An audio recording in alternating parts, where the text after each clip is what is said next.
உயிராய் உறவாய் தொடர்வாய். அத்தியாயம் 10. எதிரே நின்று கொண்டிருந்த சுமித்தின் பார்வையை எதிர்கொள்ள முடியாமல் பிருந்தா அங்கிருந்து நகர்ந்தாள்.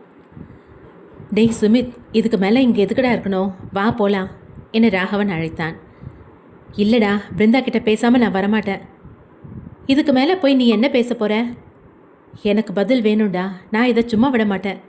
அவன் முகத்தில் சந்தோஷமே இல்லை, ஏதோ விஷயம் நடந்திருக்கு. சொன்னா கேளு சுமித், பிருந்தா ஒன்றும் சின்ன பிள்ளை இல்லை கட்டாயப்படுத்தி கல்யாணம் பண்ணுறதுக்கு. அவங்களோட முடிவு இதிலேயே தெரிஞ்சு போச்சுல்ல. பிரகாஷும் அவனது நண்பர்களும் பேசிக்கொண்டே சுமித்தின் அருகில் வந்து நின்றனர். என்ன சுமித், எங்களோட கல்யாண செய்தி கேட்டு ரொம்ப சந்தோஷமாக இருக்கீங்க போல. இருக்காதா பின்ன? அவங்கள டூர்லாம் கூட்டிகிட்டு போய் 1 மாத சம்பளத்தை போனஸாக கொடுத்த இவ்வளோ நல்ல மனசு உள்ள முதலாளிக்கு கல்யாணம்னா சந்தோஷம் வராதா? இன்னும் அடுத்து என்ன நடக்கும்னு எதிர்பார்த்துட்டு இருப்பாங்க என அவன் நண்பர்கள் சுமித்தையும் ராகவனையும் கை காட்டி பேசினர். சுமித் முகத்தை கடுப்பாக வைத்திருந்தான். ராகவன் பிரகாஷை முறைத்து கொண்டிருந்தான். நீங்கள் சொல்கிறதும் சரிதான்டா, அப்பப்போ இந்த மாதிரி பிஸ்கட் போட்டுக்கிட்டே இருக்கணும், அப்போ தான் நமக்கு நாய் மாதிரி உழைப்பானுங்க. இவனுங்க லெவல் என்னன்னு அவங்களுக்கு தெரியணும், அதுக்காக தான் இந்த மாதிரி பார்ட்டிக்கெல்லாம் கூட அவங்கள கூப்பிடுறேன் என அவர்கள் முன்னேயே கூறினான். அவனின் நண்பர்கள் சிரித்தனர். சுமித்திற்கும் ராகவனுக்கும் அவமானமாக இருந்தது. எதற்காக அந்த டூருக்கு சென்றோம் என இப்போது வருந்தினர்.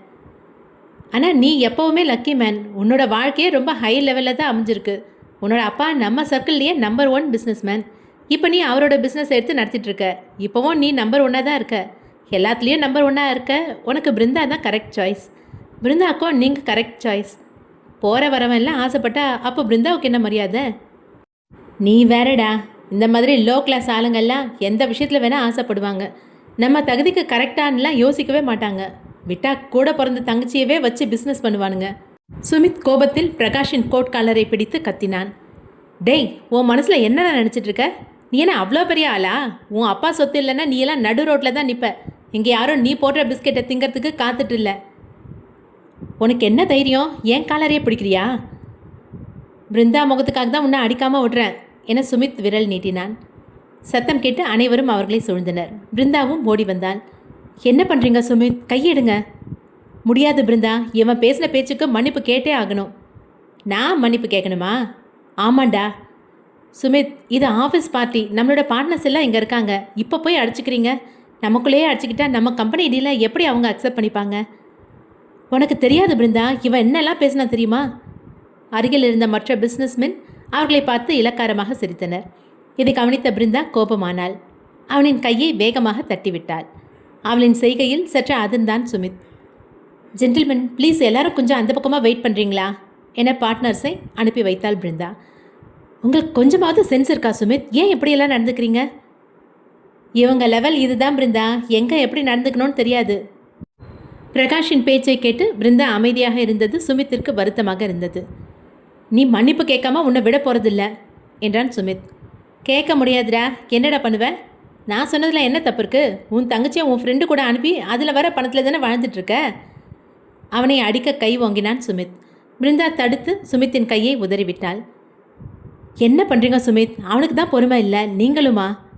பிருந்தா, அவன் பேசுறதை நீயும் கேட்டுட்டு தானே இருக்க, ஏன் அவனுக்கு சப்போர்ட் பண்ணுற? என் ஃப்யூச்சர் ஒய்ஃப் எனக்கு தான் சப்போர்ட் பண்ணுவாங்க, நீ யாருடா குறுக்க கேள்வி கேட்க என பிரகாஷ் முன் வந்தான். பிரகாஷ் என்ன தான் விரும்புகிறான், நாங்கள் 2 பேரும் தான் ஒன்றா வாழப்போகிறோம் என்றான். அடேங்கப்பா, பிளாட்ஃபார்முக்கு ஆசையை பாரு. உனக்கு ஒரு விஷயத்தை ஞாபகப்படுத்துகிறேன், நல்லா கேட்டுக்கோ. அன்னைக்கு உன்னோட பிரின்சிபல் ரூமில் என்ன சொன்ன? திலீப்பை அரெஸ்ட் பண்ண போலீஸ் வந்தால் திலீப் இல்லை நான் தான் டாய்லெட்குள்ளே நுழைஞ்சேன், அது மட்டும் இல்லாமல் பிருந்தாவை கிஸ் பண்ணேன்னு போலீஸ்கிட்ட சொல்லுவேன்னு சொன்னியா இல்லையா? அந்த இடத்துல தாண்டா நீ மாட்டின. உனக்கு பிருந்தா மேலே இருக்க இன்ட்ரெஸ்ட் தெரிஞ்சது. அப்போ தான் பிருந்தா பிளான் போட்டா. நீயே வாயை திறந்து ஐ லவ் யூன்னு வந்து நிற்ப. அப்போ உன் மூஞ்சில் அடித்த மாதிரி பேசணும் தான் காத்துட்டு இருந்தா. இவையெல்லாம் கேட்டு சுமித் வாய் அடைத்து நின்றான். உண்மையா என கேட்பதாய் பிருந்தாவை பார்த்தான். பிருந்தா சுமித்தின் கண்களை பார்க்க முடியாது தவித்தாள். நீ என்ன நினச்ச? யார்கிட்டையும் சாரி கூட கேட்காதவ அவள் உன்னை வந்து தேடி பழகுவாளா? ஸ்டூபிட். நீங்களாம் எங்கே நிற்கணும்னு உங்களுக்கு தெரியணும் தான் நானும் அமைதியாக இருந்தேன் என்றான் பிரகாஷ். ஏன் அமைதியாக இருக்க பிருந்தா? இவன் சொல்கிறது உண்மையா? சுமித், அது நான் உங்களுக்கு எல்லாத்தையும் அப்புறமா சொல்கிறேன், இப்போ இங்கேருந்து கிளம்புங்க. நான் ஏன் கிளம்பணும்? எனக்கு பதில் சொல்லு என அவள் கையை பற்றினான். பிரகாஷ் தட்டி விட்டான். எதுக்குடா இவ கையை பிடிக்கிற? உன் தங்கச்சி மாதிரி இவளையே நடத்த போறியா? இன்னொரு வார்த்தை பேசுன உன் வாயை கிழிச்சிருவேன். கோபத்தில் கையை நீட்டினான் சுமித். ஏன்னா நீ இவ்வளோ கத்திரியே, உன் ஃப்ரெண்டு பக்கத்தில் அமைதியாக நிற்கிறானே, என்னன்னு யோசிச்சியா? நான் சொன்ன தப்புனா அவனுக்கும் கோபம் வந்திருக்கும்ல. சுமித் அமைதியாக நின்றிருந்தான். ராகவன் எதுவும் பேசவில்லை. உன் தங்கச்சி இவன் கூட தான் சுற்றிட்டு இருக்கான், உனக்கு தெரியாமலாம் சுற்றுறான்? இவன் கூட அனுப்பி வச்சு தானே உன் குடும்ப வாழ்க்கை ஓடிட்டுருக்கு. எங்கே உன் ஃப்ரெண்டை இல்லைன்னு சொல்லி பார்ப்போம். அவன் எதுக்கு உனக்கு பதில் சொல்லணும்? உன்னை மாதிரி தரம் கெட்ட வார்த்தையை பேசுகிறவனுக்கெல்லாம் அவன் பதில் சொல்ல வேண்டிய அவசியம் இல்லை. அட இப்படி முட்டாளாக இருக்கே சுமித், இவ்வளோ நேரம் உன் ஃப்ரெண்டு வாய் பேசாமல் அமைதியாக இருக்கானே, ஏதோ ஒரு விஷயம் இருக்குன்னு உனக்கு புரியலையா? சுமித் ராகவனை திரும்பி பார்த்தான். நாம் இங்கேருந்து போகலாம் ராகவா. டேய் ராகவா, நீ சரியான ஆள் தான். இந்த மாதிரி ஒரு கேனையன் கூட இருக்கிறதுனால தான் சந்தோஷமாக அவன் தங்கச்சி கூட சுற்றிட்டு இருக்க. நான் சொன்னால் கூட நம்ப மாட்டேங்கிறான் பாரு. பிரகாஷ், ஏன் இப்படியெல்லாம் பேசுகிற? வேணா விடு. பிருந்தா தடுத்தாள். நான் மட்டும் இல்லை, உங்கள் பிருந்தா மேடம் கூட இதை தான் சொன்னாங்க. ராகவனும் ரேணுவும் காதலிக்கிறாங்களாம். நான் சொல்கிறது பொய்யான்னு உன் ஃப்ரெண்டுக்கிட்ட அவன் முகத்தை பார்த்து உன் வாயாலே கேளு சுமித். என்னால் முடியல ராகவா, இவ்வளோ அசிங்கப்படுத்தினா ஒரு வார்த்தை வாய் திறந்து சொல்ல. நீ என் தங்கையை காதலிக்கிறியா? இல்லை சுமித். என் தங்கை உன்னை காதலிக்கிறாளா? இந்த கேள்விக்கு அவன் பதில் கூறாமல் அமைதியாக இருந்தான். சொல்லு ராகவா. அவன் தான் அமைதியாக இருந்து பதில் சொல்லிட்டானே ஆமான்னு, உனக்கு ஏன் புரிய மாட்டேங்குது? பிரகாஷ் குறுக்கிட்டான். சுமித் ராகவனை ஆச்சரியமாக பார்த்தான். பிருந்தாவையும் பார்த்தான். நெருங்கிய நெஞ்சங்கள் இதயத்தை கிழித்தது போதும் என அங்கிருந்து கிளம்பினான். பிரகாஷ் நினைத்த காரியத்தை செய்து முடித்த மமதையில் இருந்தான். ராகவன் அவனை முறைத்துவிட்டு அங்கிருந்து சென்றான். சுமித் நில்லு, நீ ரொம்ப டென்ஷனாக இருக்க. இப்போ நீ டிரைவ் பண்ண வேணாம். நீ பைக்கில் வா, நான் ஆட்டோவில் போகிறேன் என சுமித் அங்கிருந்து சென்று விட்டான். சுமித் ஆட்டோவில் செல்லும் பொழுது அழுது கொண்டே சென்றான். ஆண்மகன் என்பதால் அவ்வப்போது அழுகையை மறைத்தான், கண்ணீரை துடைத்தான்.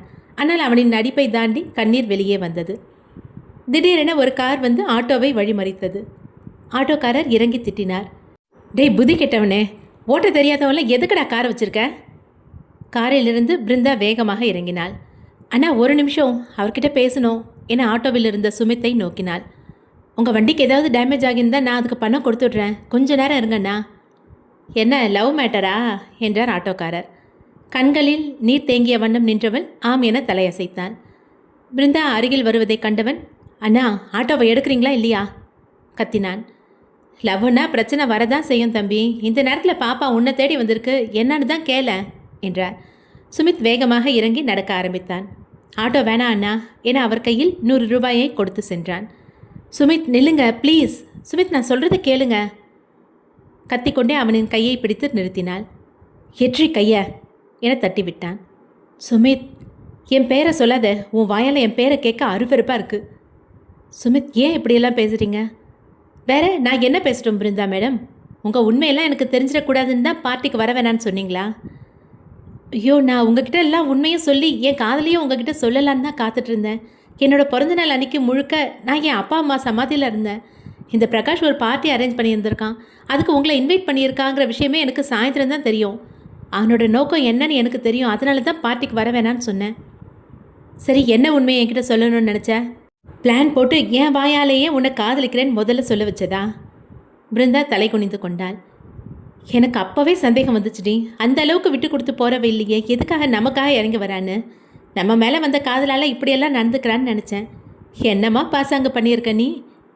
நீ வரிச்ச வலையில் நான் விழுந்துட்டேன். என் வாயாலேயே உன்கிட்ட நான் கேட்டுட்டேன். ஏன்டா உன்னை காதலிச்சோன்னு இப்போ வருந்துறேன். அதை பற்றி அப்படி நடிச்ச? என் அப்பா இறந்ததுக்கு நீ காரணம்னு உனக்கு தெரிஞ்ச பிறகு சாகிற அளவுக்கு போனேன். நான் வரலன்னா அன்றைக்கி உண்மையிலேயே நீ உன் கையை அறுத்துட்ருப்பியா, இல்லை சும்மா நாடகம் ஆடினியா? சுமித், அதில் எதுவும் நாடகம் இல்லை. சொல்லப்போனால் நீங்கள் என் உயிரை காப்பாற்றின அந்த நொடியில் இருந்தால் நான் உங்களை காதலிக்கவே ஆரம்பித்தேன். உண்மைதான், எனக்குள்ளே இருந்த ஈகோ உங்களை பழி வாங்கணும்னு சொல்லிச்சு. அதனால தான் உங்கள் கூட பழகி என்கிட்ட வந்து நிற்கிற மாதிரி செய்யணும்னு நினச்சேன். ஆனால் உங்களோட பழக பழக நான் மாறிட்டேன்.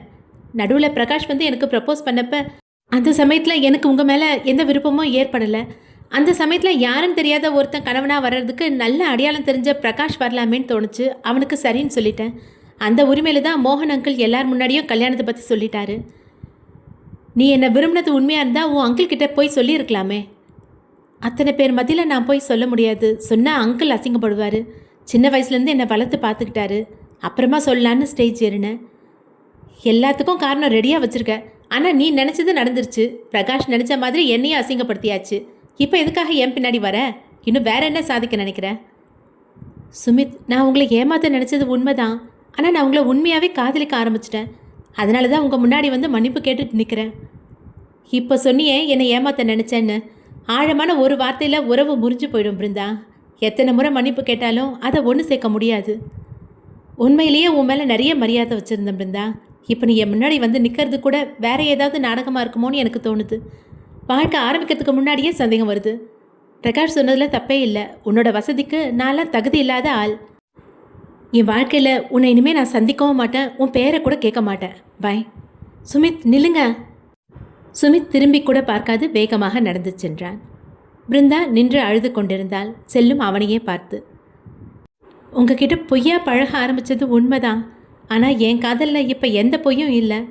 நீங்கள் என்னை மன்னிக்க மறுத்தாலும் நான் உங்களை தேடி வந்துட்டே தான் இருப்பேன். சுமித் அங்கிருந்து பாதி தூரம் நடந்து சென்றான். அதிக தொலைவு என்பதால் ஒரு கட்டத்திற்கு மேல் அவனால் நடக்க முடியவில்லை. மணி இரவு 9:40 ஆகியிருந்தது. பசியும் கிள்ளியது. சோர்வாக சாலையோரம் அமர்ந்தான். சுமித்தின் பின்னால் வந்து கொண்டிருந்த ராகவன் அவன் அருகில் வந்து பைக்கை நிறுத்தினான். நண்பர்கள் இருவரும் ஹைவே நடுவில் நட்டப்பட்டிருக்கும் செடியை ஒட்டிய சுவர்களின் மீது அமர்ந்திருந்தனர். ராகவன் சுமித்தை பார்த்தான். அருகில் வந்து அமர்ந்ததை ஒரு பொருட்டாக கூட எடுக்காது அமர்ந்திருந்தான். சுமித், உன்கிட்ட சொன்னா நீ எப்படி எடுத்துப்பேன்னு தெரியல. ரேணு சின்ன பொண்ணு, ஏதோ ஆர்வத்தில் என்னை பார்த்து காதலிக்கிறேன்னு சொன்னா. நான் பெருசாக எடுத்துக்கல. அப்புறம் அப்பப்போ என்கிட்ட அதை பற்றி பேசிட்டு வருவா. நான் மிரட்டி அனுப்புவேன், ஒழுங்காக இருன்னு. இப்போ கொஞ்ச நாளாக அமைதியாக தான் இருக்கா. என்கிட்ட எதுவும் பேசுறது கூட இல்லை. சுமித் ராகவனை பார்த்தான். நான் சொல்கிறத நம்பு சுமித். எனக்கு இருக்கிற ஒரே சொந்தம் நீயும் உன் குடும்பமும் தான். நீங்கள் மனசு கஷ்டப்படுற மாதிரி நான் எந்த காரியத்தையும் பண்ண மாட்டேன். நான் ஒன்றும் அதுக்காக உன்னை முறைக்கலை. இந்த விஷயத்தை ஏற்கனவே என்கிட்ட சொல்லியிருந்தேன்னா இப்போ இந்த பிரகாஷ் என்னை இவ்வளோ அசிங்கப்படுத்தி பேசினான்ல, அவன் முன்னாடி நான் கெத்தாக பேசியிருப்பேன்ல. பிருந்தாவும் இப்படி பண்ணுவான்னு நான் கனவுல கூட நினைக்கல. அவளை என் குடும்பத்தில் ஒருத்தியாகவே நினச்சி வாழ்ந்துட்டேன்டா கொஞ்ச நாளா என தெரிந்திருந்த அவன் கண்களிலிருந்து ஒரு துளி வந்தது. சாரி சுமித், நீ அமைதியாக தான் இருந்த. பிருந்தா உன்கிட்ட பேசுகிறதும் பழகிறதும் காதல் தான். நான் தான் உன்னை குழப்பி விட்டுட்டேன்.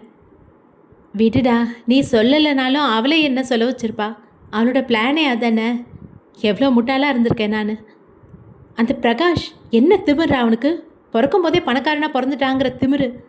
இனிமேல் அவங்க நிழல் கூட என் மேலே பட விரும்பலடா. நான் நாளைக்கு என்னோடய ஜாபை ரிசைன் பண்ண போகிறேன்.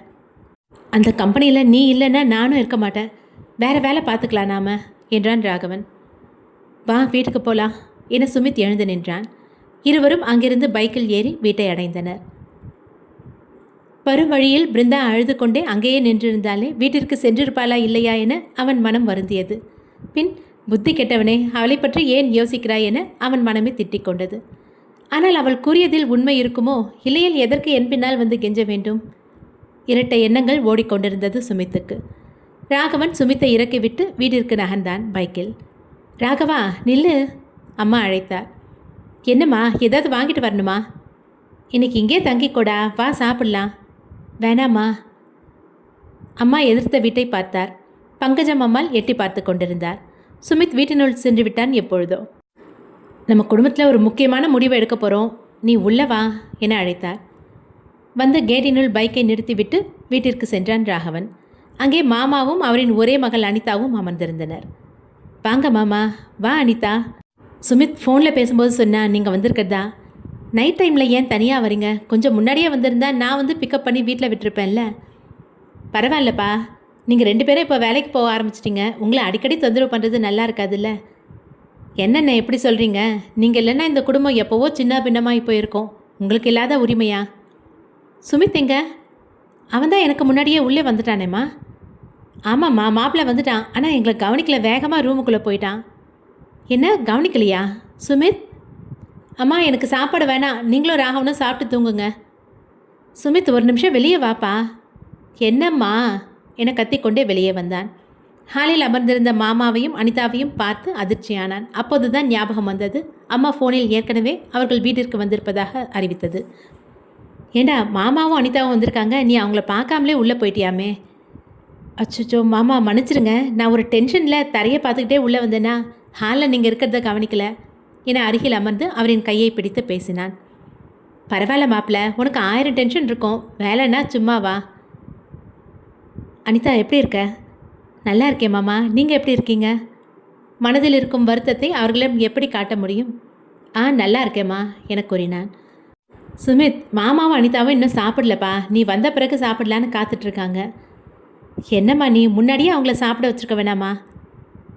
அண்ணே, நான் அப்போவே சொன்னேன்ல, நீங்கள் சாப்பிடாம இருந்தால் அவன் வந்ததும் என்னை திட்டுவான்னு. வாங்க மாமா சாப்பிடலாம். அனிதா வா. ராகவா, நீயும் போய் கை கால் கழுவிட்டு வாப்பா என அம்மா அனுப்பி வைத்தார். அனைவரும் உண்ண மேஜையில் அமர்ந்தனர். ரேணுவை மட்டும் அங்கு காணவில்லை. அம்மா, ரேணு எங்க? அவளுக்கு உடம்பு சரியில்லைடா, தூங்கிட்டு இருக்கா. ஏதாவது காய்ச்சலா? காய்ச்சல்லாம் எதுவும் இல்லை, வலியில் இருக்கா. அவள் வலியில் இருக்கிறாள் என்ற வார்த்தையிலேயே புரிந்து கொண்டான். மாதவிடாய் காலத்தில் பெண்களை தொந்தரவு செய்யாமல் அவர்கள் போக்கில் விடுவதுதான் நல்லது. அனைவரும் உண்டு முடித்து ஹாலில் அமர்ந்தனர். ஒரு முக்கியமான விஷயம் பேசுவதற்காக தான் இவ்வளவு நேரம் காத்து கொண்டிருந்தோம் என அம்மா உரைத்தார்.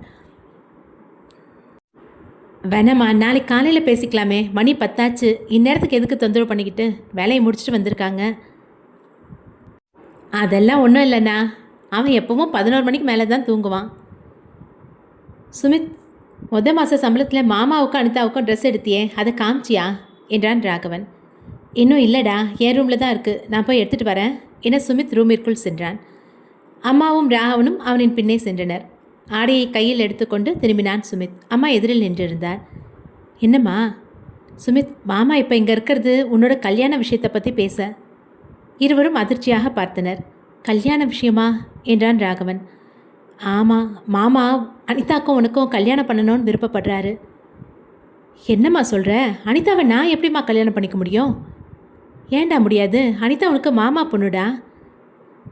சின்ன வயசுலேருந்து ரேணுவை எப்படி வளர்த்தனோ அதே மாதிரி தான் அனிதாவும் எனக்கு. வேணாண்டா, இப்படிலாம் பேசாத. அனிதா உன் மேலே ஆசைப்பட்டுருக்கா. அதெல்லாம் விருப்பப்பட்டு தான் அண்ணன்கிட்ட கேட்டிருக்கா. அண்ணனுக்கும் ஏற்கனவே இந்த ஆசை இருந்திருக்கு. அவள் சின்ன பொண்ணுமா, இப்போ தான் காலேஜ் முடித்து வேலைக்கு போயிட்டுருக்கா. அதெல்லாம் நாங்கள் பார்த்துக்குறோம். நீ கல்யாணத்துக்கு சம்மதம் மட்டும் மாமா கிட்ட சொல்லு. நான் உங்களுக்கு எப்படி சொல்லி புரிய வைக்கிறது? எனக்கு அனிதாவும் ரேணுவும் ஒன்று தான் சொல்கிறேன். அனிதாவை எப்படிம்மா என் மனைவி ஸ்தானத்தில் நான் பார்க்க முடியும்? சுமித், அனிதா எப்படிடா உனக்கு தங்கச்சி ஆவா? அவள் உன்னோட மாமா பொண்ணு. உன்னோட இந்த முட்டாள்தனமான எண்ணத்தெல்லாம் ஓரம் கட்டிட்டு மாமா கிட்ட வந்து சம்மதம்னு சொல்லு. உனக்கே நல்லா தெரியும், அப்பா இறந்த பிறகு மாமா இல்லைன்னா நாம் இருந்த இடம் தெரியாமல் போயிருப்போம். அவர் நமக்கு செஞ்ச உதவிக்கு ஒரு நன்றி கடனாவது இந்த கல்யாணத்துக்கு சம்மதம் சொல்லு. வெளியே வந்து நீ வேறு எதுவும் பேசக்கூடாது என அம்மா மிரட்டி விட்டு சென்றார். சுமித் கையில் வைத்திருந்த ஆடையை பார்த்தான். ஏற்பட்ட காயம் மாறுவதற்குள் மீண்டும் ஒரு அடி விழுகிறது. ராகவன் எதுவும் சொல்ல முடியாமல் அருகில் நின்றிருந்தான். ராகவன் சுமித்தின் தோளில் கை வைத்தான். சுமித் ராகவனை திரும்பி பார்த்தான். என் சந்தோஷம் போயிடுச்சு, மற்றவங்க சந்தோஷத்துக்காவது சம்மதம் சொல்ல வேண்டியதாக இருக்குது. ஆனால் அனிதாவை என்னால் அப்படி பார்க்க முடியலடா. அம்மாவுக்கு எப்படி சொல்லி புரிய வைக்கிறதுனோ எனக்கு தெரியல. எல்லாரும் வெளியே காத்துட்ருக்காங்க சுமித், எவ்வளோ நேரம் அங்கேயே இருப்ப? சுமித் வெளியே சென்றான். அவனின் பதிலுக்காக மாமாவும் அனிதாவும் காத்து கொண்டிருந்தனர். என்ன மாப்பிள்ள, அம்மா எல்லா விஷயத்தையும் சொன்னாங்களா? உங்களுக்கு இதில் சம்மதம் தானே? என்ன மாமா, எப்போவும் என்ன டே மாப்பிள்ளன்னு தானே கூப்பிடுவீங்க, இப்போ என்ன வாங்க போங்கன்னு மரியாதை? வீட்டுக்கு சொந்த மாப்பிள்ளையாக வந்தாச்சுன்னா இதை விட மரியாதை கொடுத்து தான் ஆகணும். சுமித் நிமிர்ந்து அவன் மாமா முகத்தை கண்டான். எனக்கு சம்மதம் மாமா என்றான். அருகில் இருந்த அனிதா சந்தோஷத்தில் தேங்க்யூ மாமா என்றாள். எனக்கு டயர்டாக இருக்குது, நான் போய் தூங்குறேன் என மாமாவிடம் கூறிவிட்டு ரூமிற்குள் சென்றான். உள்ளே சென்று கதவை தாழிட்டு கொண்டான். அவனின் வருத்தத்தை அடக்கிக் கொள்ள முடியவில்லை. கத்தி அழ வேண்டும் போல் இருந்தது. மூடிய கதவின் அருகே முட்டிக்கால் மடக்கி அமர்ந்து அழுதான். ராகவனுக்கு தெரியும் இந்நேரம் சுமித் அறையில் அழுது கொண்டிருப்பான் என. ஒரே நாளில் இத்தனை வருத்தத்தை எவ்வாறு தாங்குவான் அவன்? ராகவன் சென்று அறை கதவை தட்டினான். சுமித் கண்ணீரை துடைத்து கொண்டு முகத்தில் இருந்த வருத்தத்தை மறைத்தான். கதவை திறக்கும்போது ராகவன் நின்றிருந்தான். அவன் வேகமாக உள்ளே வந்து கதவை தாழிட்டான். சுமித் உடனே அவனை கட்டி அணைத்து அழ ஆரம்பித்தான். எனக்கு மனசு ரொம்ப பாரமாக இருக்குது ராகவா, எங்கேயாவது கிளம்பி போயிடலாமான்னு இருக்குது. ஏண்டா இப்படியெல்லாம் சொல்கிற? எல்லா மனுஷனுக்கும் ஒரு கட்டத்தில் தாங்க முடியாத அளவுக்கு கஷ்டம் வரும். அதெல்லாம் தாண்டி தான் நாம் வாழணும். சுமித், நானும் எப்படியாவது உன் மனசை சமாதானப்படுத்தி பிருந்தா கூட சேர்த்து வைக்கலான்னு யோசித்தேன். ஆனால் வீட்டுக்கு வந்த அப்புறம் இப்படி ஒரு விஷயம் நடக்கும்னு நினைக்கல என அழுது கொண்டிருந்த தன் நண்பனின் முதுகை ஆறுதலாக தடவினான். அடுத்த அத்தியாயம் விரைவில். நன்றி.